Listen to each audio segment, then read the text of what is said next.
kani mag-ilis mo, kung mag-ilis ta og turbo kani, so wala na gipulaot na ang turbo, ang injector gikuha na nako.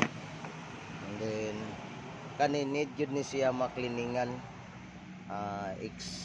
intake manifold, EGR, kailangan na siya makliningan kung mag-ilis ta og turbo.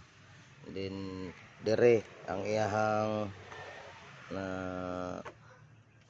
intercooler o kani fuel lines, pang ilisan tani ang mga filter, ang diesel atong ilisan refresh na to ang tangke ato na siyang kuanon, hinluan, i-down ang tangke, hinluan kay para kuan kay mao ni pinaka number 1 nga dahilan nga naguba ang turbo ug ang injector ani, ang krudo, hugaw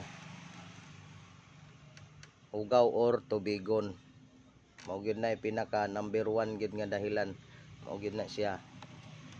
So need na to hinluan ang fuel lines, mga filters pang ilisan para mahinlo siya tanan.